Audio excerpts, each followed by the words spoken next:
How's it going, guys? This is Mr. Zalgo, and here we shall continue our Let's Play of Sultan Sanctuary. Where we last left off, we killed the Queen of Smiles boss fight, and died quite a few times due to really poor mistakes. We also remembered falling off a cliff before we ended the recording, which I took the time to grab my salt back and return to where we are. So anyway, while I was on my way there, I took a little bit of a path, because if you normally kill the Queen of Smiles, you get to unlock this little shortcut that takes you right back to the old house, or to the stairway right here.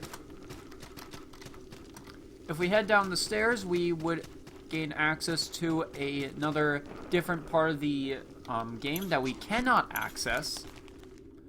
And if you try jumping off, as the message says, you will just straight up die through fall damage. This Obelisk, however, is important very later on.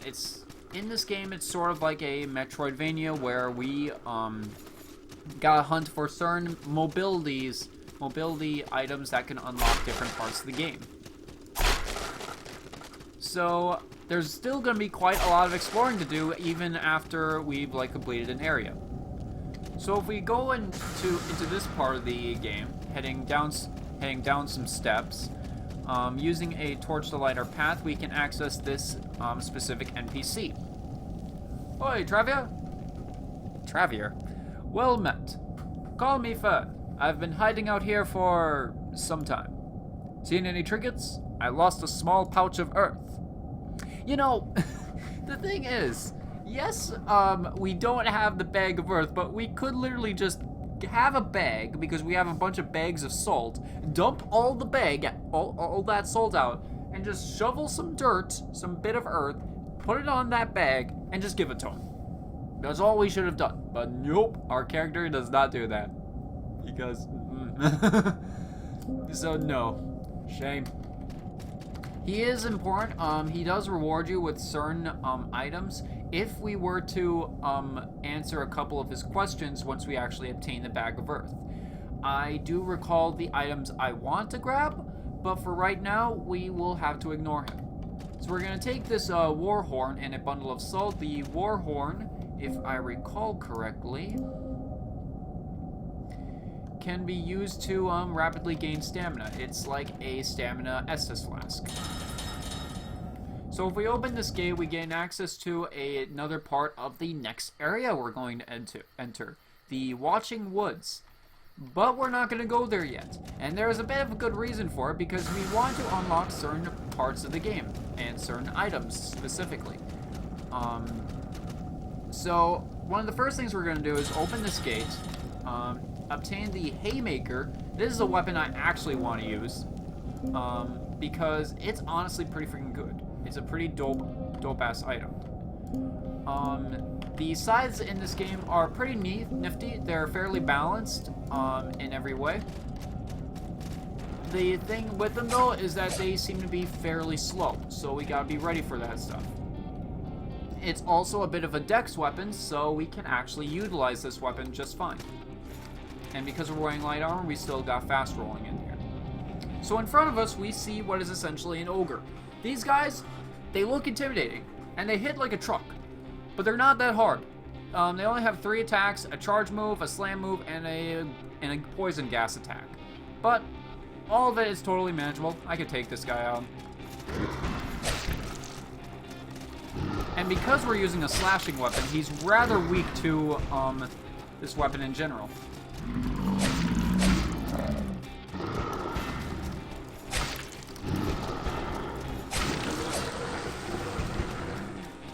So using the scythe, we're gonna have an easier time with most of the enemies in this game. I think if the build allows it, we might invest into scythes in this current game. Scythes are one of my favorite weapon types in RPGs in general. I love the idea of playing as a Grim Reaper, not to sound edgy or anything, but they just seem like cool weapons. And I get disappointed that Dark Souls 3, despite having, the coolest, weapon moveset out of the scythes in the Souls games, they, they're pretty crap. As weapons in general, unlike like Bloodborne, where the burial weapon was actually freaking amazing. Anyway, we get to meet this interesting lady. Well met, Saltborn. I am not like you, born of salt. I am born of that life that flickers like flame. Okay. This lady, I completely forgot what her name is, but what we do know about her information is that we are individuals who are born of salt. Salt is the physical manifestation of our souls. She, however, is born of a flickering flame. She is not like us. She is, in other words, ephemeral. Who is she exactly, though? We learn later on in the game. I am summoned by the Song of Souls, spelled in candlelight, written by the drowning Saltborn. Your world is cold and stifling. My light is fleeting here. In this case, that means that as long as the island is around, she will remain, but as her light is fleeting, if the island goes, she dies with it. If we talk to her, she's going to say this one line of dialogue, and that's about it, though. To be Saltborn is to be a dying fragment of eternity. To be born of light is to be truly living, yet so ephemeral. To never truly die of old age, but at the same time, her life is tied to the island itself. We can buy ourselves her own armor set, which is somewhat decent, actually. It's not bad armor, however, we cannot even wear it to begin with, so it's completely useless to us. We can cleanse, which only works if we're corrupted. I'm going to be honest with you, I don't recall when you're corrupted or how you get corrupted in this game, so I can't really help you guys there. Forgive sin, however, I do know you gain sin if you were to defile a sanctuary, in which what I've mentioned before with the stained pages, that's what she means by that. And if you forgive sin, then you won't be attacked by other allied sanctuaries in turn. Glow brightly, Saltborn. And that's pretty much all that you can really access through this part of the encounter with her. But it is essentially a pretty nifty idea. If you take a look to the left here, you do see some of the caged drowned, as they're called. They are kind of a part of the area where we need a certain item to gain access to the Obelisk room. Otherwise, we jump up right here to gain access to another nifty item. That item being the Pale Charm. The Pale Charm increases your attack reach. This is amazing. This is amazing for daggers. This is amazing for long weapons in turn. I like using it because it really does make it easier on me when it comes to like reaching certain enemies. Sadly, because of the fact I'm forced to use a torch in the dark, I can't really swing this weapon well since it's not one-hand. I can't one-hand it yet. However, I might be able to once I level up.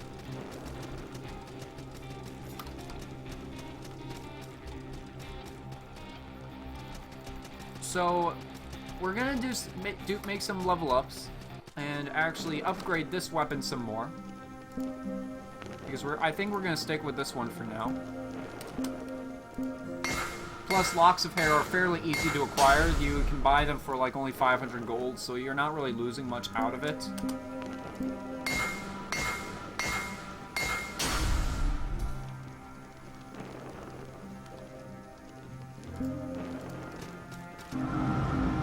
So upon leveling up, we're going to grab a good old 4 levels in. We picked up I picked up a black pearl on my way here after I died. So I already have like 5 black pearls already. So what we're going to do right now is we're going to try and find the Polearm Training one so that we can have the ability to one-hand the scythe. So it should be right somewhere here.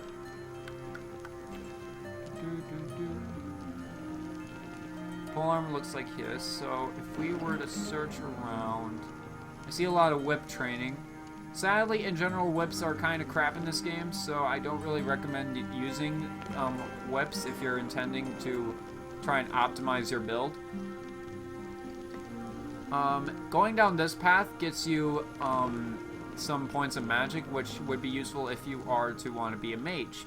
Mages, as I've mentioned at the beginning of the game, are really fucking good. And I really recommend you guys give them a shot at some point, like in terms of experimentation and the like. I think what I'm...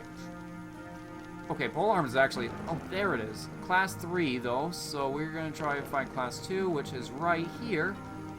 We need some strength, wisdom. It also gives us some dexterity, so it looks like it should cost us the exact amount of points we need just for the Class 2. So we're going to grab this and then read each one. So fortified strength. He was the captain of the Iron-Forged Guard, tasked with protecting the Dorian Crown Princess Umali, future chair of the Council of Steel. 4 hours a day he would train with blunted weapons in the yard, and 12 hours a day he would spend keeping watch in the castle's royal wing. The Crimson Quell, paragraph 2. Renewed will. When the world burns, it will not be by the hands of kings or gods or demons, but by the hand of a shunned assassin. The Burning Clouds, 1-2. A very true statement in many ways. Fortified strength. Mina lowered her shield. The fire had vanished, and the dust was clearing. The body of Belle lay motionless in the center of the sea, unscathed save for the bolts in her back. A starburst of ash, debris, and charred still bodies, footmen and peasants alike, extended out from where she lay. The Pensern Pilgrimage, scene 48. In Class 2 Pikemen, Umali, Crown Princess of Markdor, future chair of the Council of Steel, was a girl of 11 years. But Dorian girls of high station were very much the opposite of those from the southern continents, practicing the martial arts well ahead of the noble arts, excelling in dueling and marksmanship, not dancing and bowing. The Crimson Quell, paragraph 6. What this tells us is that, what this tells us about the lore with these items in general is that they are very much tied to the world building within the game, because when you're playing this game, you're not exactly getting much in the way of world building when it comes to actual, like, playing the game, since most of the game you're stuck in this island. So the game decides to give you a bit of world building about what is going on in the world through the use of these skill descriptions, which I think is a fairly nifty idea. It does help fix some of a potential issue with the world, because Dark Souls managed to fix it by having the entire world being set in Lordran. But in this game, you're set inside island that's within a larger continent. So you're not really learning much about the other worlds besides what you know from the continent itself. So I feel like these lore descriptions is potentially a good way to actually do it. So by doing this short little parkour puzzle, we gain access to the fused metal ring, which increases endurance. I'm gonna be honest with you though, it's not great. It only increases your endurance by a small amount of points, and endurance, each point, does not give you much in the way of actual heavy armor encumbrance. Some mods that people made have worked endurance so that it actually does what it should be doing, but otherwise, not that great. So if we take this path, we gain access to a Grey Pearl, which we can use to respec at least one skill in the tree. So use them wisely, since they're not exactly common. And on the second item, we get a helmet that's pretty darn cool. Problem is, though, the enemies are fucking hard. Really hard. Like this message says, welcome to death. Meet the Saltless. They're really annoying. They throw this flask that, They throw this flask that increases the damage you take from their further attacks, and they also have this really annoying grab attack that can pretty much one-shot you if you've hit by a flask of defilement. They also have a lot of hit points and are otherwise fairly annoying to deal with. Thankfully, they have no poise, so this scythe is really good in actually dealing with these guys. And because I went for the reach buff, I can actually fight them.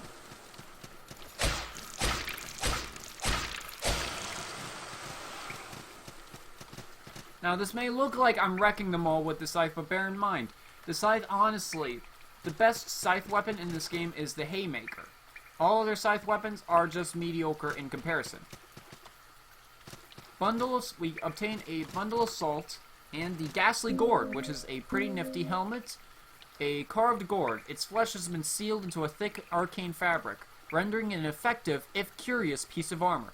The Mad Queen Linnea was as bloodthirsty as she was eccentric, and one of her better-known peculiarities was her mortal fear of pumpkins. Yeah, that's the thing. So we wear it, and we still got some decent rolls on it, and it gives some pretty nifty defense stats. So I actually recommend having this pumpkin for a good early game defense boost. So because we're not gonna fall off, we're gonna take this little path that takes us straight into the next area of the game, after dealing with a couple of unseemly enemies, like another Bronze Knight. Thankfully, we get this, unlike in Dark Souls, we get an actual riposte animation with these sides, which is pretty damn nice.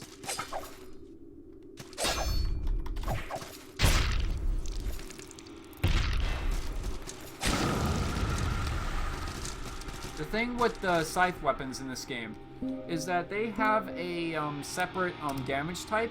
I believe they have a combination of both blunt and I believe they have a combination of both blunt and a slashing weapon, which is why the scythe is doing quite a lot of damage despite him being resistant to slashing weapons.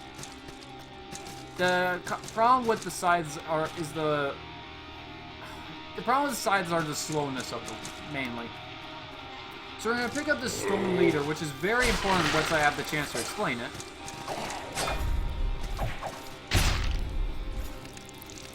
Okay.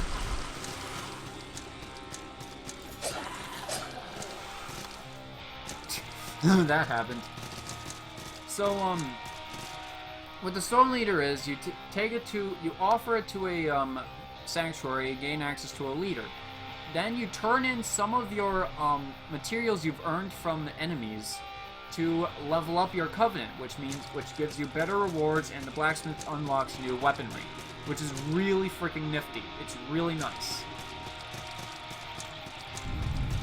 So we're gonna enter the next area, the Watching Woods, and hopefully allow the zombie to walk over to the obvious trap that's right in front of us, or he just jumps back, so he just killed it anyway. Oh. Never mind, that works. Surprise trapped. Let's read some of these messages here. Some of them are pretty nifty. You know, it doesn't have the weird-ass creativity as much as Dark Souls 2. You know, with the butthole comments that you see every now and then. So the Watching Woods area is mainly full of parkour. And a certain really annoying archer-type enemy. So we're going to open this chest to access the Crimson set, which is a set of light armor that is mainly used for casting spells. However, since we don't have any levels on light armor, we can't even wear it. So instead, we're going to leave it alone and continue through the level, killing some bats here and there, and dealing with the Vile Moth. These assholes here love to hop around all over the place, firing their little bows. Thankfully, thanks to the fact we have a ranged modification on our weapon, we can actually hit them during during their animations. We also obtained this antidote, which we are going to absolutely need in this part of the section because of a certain enemy type that loves to poison you. So we're going to start off with our exploration by exploring the top section of the game. If you notice the amount of messages here, that means they're going to mention of a secret area right up top. It leads to a singular item that is a bundle of salt and a stone mage. Not game-changing, but it is a pretty nifty item to be seen. So if we enter this area, if you notice to the right, you notice these little translucent figures hugging the trees? Those are oozes. Don't let them grab you. You don't want to get poisoned. Poison bad. Slimes are particularly resistant to slashing weapons and strike weapons, but they're really weak to fire. So you'd want to use fire when you can. You can also hit them while they are hugging the trees.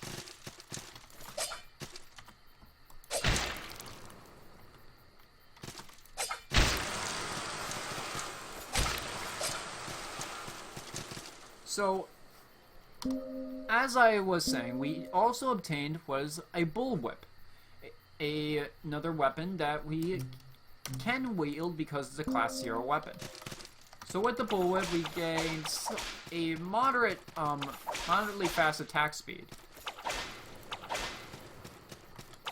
Damage on the weapon is mediocre, not great, but it does the job, really. Honestly, I prefer using the scythe overall. I'm gonna actually try out the whip just to show you what it's like. So,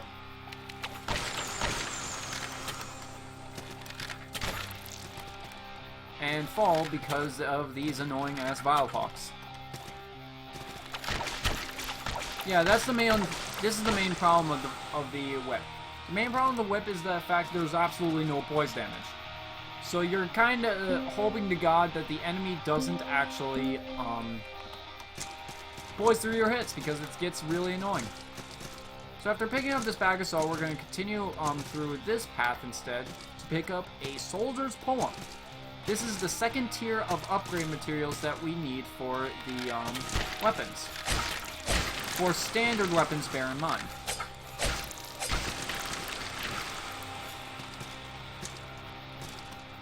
So after picking up a couple of arrows and dealing with a hidden slime right here,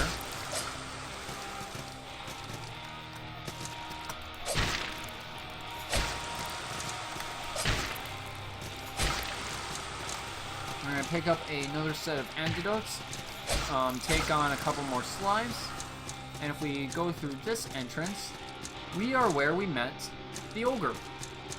We're not going to deal with him though, because we already dealt with him before and picked up the items. So we're going to instead deal with an annoying amount of enemies.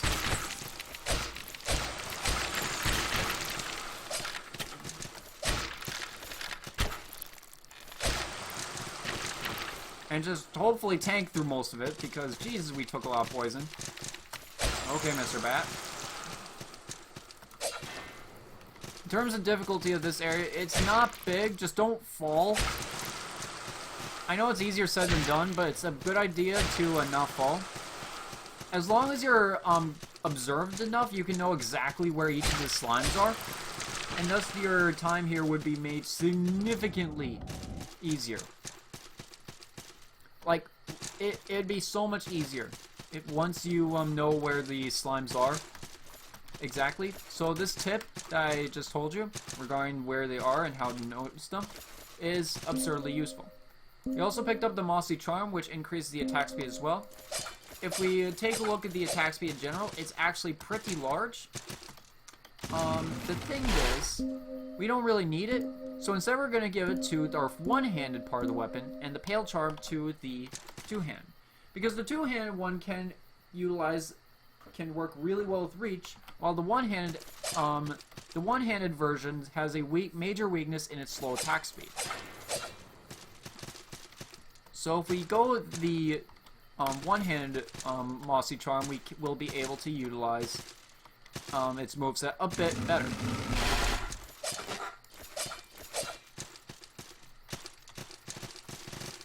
So I believe I missed another item while I was doing some exploring, so we're going to actually do some jumping right here, and right here we get access to the Bright Coral Ring, which increases our willpower.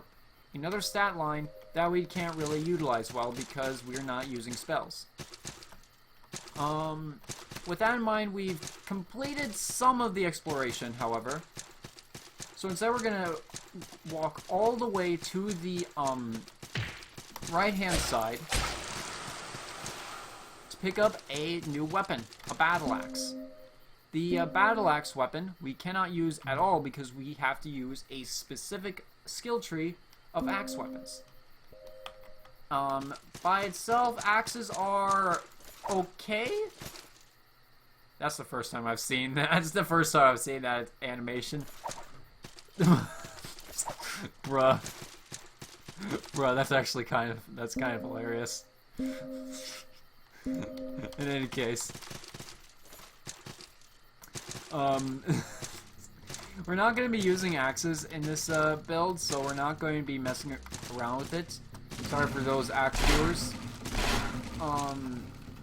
We are going to be taking on this little parkour puzzle to keep hugging to the right to gain access to an optional boss fight. We're not dealing with it right now though, because we honestly want to head up. I just showed you the area mainly for the just in case you want to take on the optional boss this early. I personally don't recommend it. He's not easy, like, at all. He's kind of brutal, especially for people who prefer dodging instead of, like, blocking, like me. So this particular boss fight would be, like, really difficult for my own current ability. He's very trivial with the shield, though. Absolutely trivial. I just, on one of my playthroughs, I just took on with a standard sword and shield build. And I did, like, no dodging whatsoever and just face tanked him with a shield. I absolutely whooped his ass.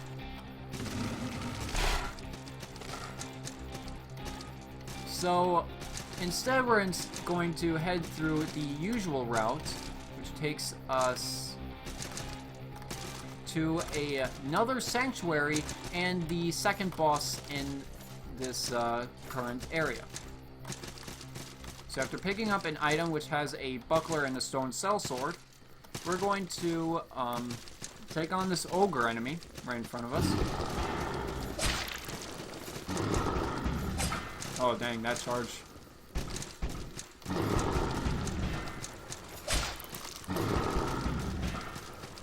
He's just spamming the big charges, I see.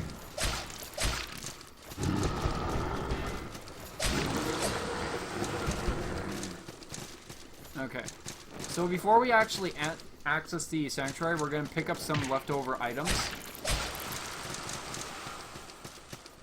Like, if we drop down here, we gain access to another gray pearl and a set of leather armor. Now, we're going to go onto our display and check to see if we can actually utilize. No, we cannot, because it's 70%, because it goes way above 70% of our equip load. So we can't really use that effectively. In this sanctuary, we also get access to a new covenant. So let's talk to this person. Oh, a stranger comes to this mossy belly of a tree. No worries, I'll set you straight. Have you ever met a woods wraith? No. Well, well, well. I'm a stone root, or as some call me, a woods wraith. For thousands of years we've stayed in the forest. Our allegiance has always been to the spirit of the woods. Men have invented, praised, and died for countless fleeting gods and demons, but our forest is forever. The worst of our reputation most likely comes from our love of poisons. But my friend, poison is a wondrous thing. Poison, like the forest, seeps through the realm of man, spreading, corrupting, invading, until all is reduced to earth. Man is truly a wretched thing. and the forest is committed to expunging them from existence. But woods wraiths protect the forest, so the forests protect us. Want to be a woods wraith? Want to cast off the shackles of false gods and bask in the poisonous shadows of the forest? Approach the altar. Take the oath. If you're wondering, woods wraiths are dedicated to poison builds, where you buy poison weapons and utilize poison throwing knives. Personally, I never joined the guild. I've never tried out a poison build myself. That's probably a build that I want to test in the future, though. So it is a nifty idea. So we're going to have some more level ups, and grab up our level by 3. And through the Tree of Skill, we are going to access another 2 points of bolstered dexterity and fortified strength. Reading them, they mention, but Agari would not be thralled by guile or charm or trick. Bold and steeled, he plunged his blade into the witch's neck. The Tale of El Karam, stanza 42. Aldrich nodded to Mans, a fellow iron-forged guard, and both entered the princess's chamber. She was safe in bed, slightly stirring in her sleep. He breathed a sigh of relief. The Crimson Quell, paragraph 7a. The room secured, Aldrich set about his martial duty. As quickly as one can stealthily move in plate, he moved faster, razor-sharp halberd in hand, his face fierce with the righteous rage. The Crimson Quell, paragraph 8. So with these, our strength is now a bit larger. As you can tell from the stat line, most of the polearms are deemed as dexterity weapons and as strength weapons in turn. In fact, if we look at the scaling of the Hamaker, it has an E scaling in strength and an E scaling in dexterity in general. So anyway, with our necessary upgrades, we're going to take on another one of these ogres for more salt and everything else. And if you also notice, our healing item is now red grass. Red grass gives you way more health regen than the healing flasks we were using. However, they also heal you for a significantly longer time. They are much slower heals. I could be wrong, but maybe it cures poison. I'm not really sure about that part. So after picking up this poison cytoplasm gel, we can see more hanging bodies, which straight up gives us the necessary idea that we are taking on a boss fight. This boss can be brutal. It's heavily based on RNG and hoping to God that this guy doesn't throw the right potions. Meet the Mad Alchemist. It's a really fast-paced boss fight, so I have to concentrate through most of it. So the commentary is going to be rather light on. Okay?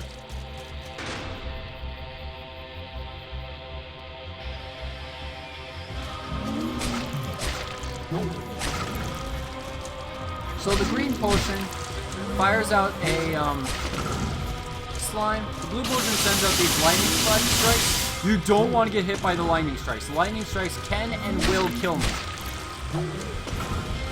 Thankfully, Luck's on my side, and he's using the green ones right now.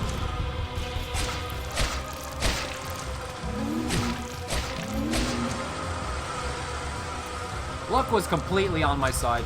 Holy shit.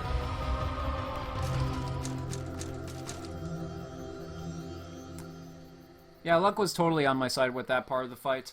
The thing with the Mad Alchemist, though, is that the different potions he fires. Green one summons the slimes, so don't get grabbed by those. Blue summons the lightning strikes. They will kill you if you stay there too long. A red potion is the fire orb that if you get caught by it will drain your health, including your max health. And a purple potion summons out a bunch of sickles after you. If he's at half health, he summons a large flurry of those purple potions as he jumps around the area, summoning a large amount of scythes. So I completely trivialized this boss fight, admittedly because this scythe is really strong in the early game. It falls off at the late game fairly hard, mainly due to the way its damage scaling works, compared to that of a greatsword, which the Great Sword's damage scaling is very linear. It starts off fairly good, and then it just starts getting more overpowered as you get more Great Swords. But the Scythe, it's more of an early game bruiser, and then starts falling off pretty hard as enemies start getting more resistant to Scythe weapons. So anyway, with this in mind, we are going to pick up a couple of items like a Black Pearl and a Mossy Key. The Mossy Key we can use to gain access to another part of the last area we almost visited with the other boss fight, and thus continue through the game. The thing is, though, we're gonna end this recording because we already went through quite a bit of progress as it is. I do recall, I think I missed another item, but I will actually just showcase a quick edit through the video that'll showcase where that item is if you want to find it. It is the Great Sword that everyone calls the ultimate meta. It is the Kuremoa, but I feel like I'm not going to be using the Kuremoa for the majority of this playthrough. In any case, though, I do wish you guys have a great day, and I hope you find this recording very fun and enjoyable. This is Mr. Zalgo here, signing out. Peace.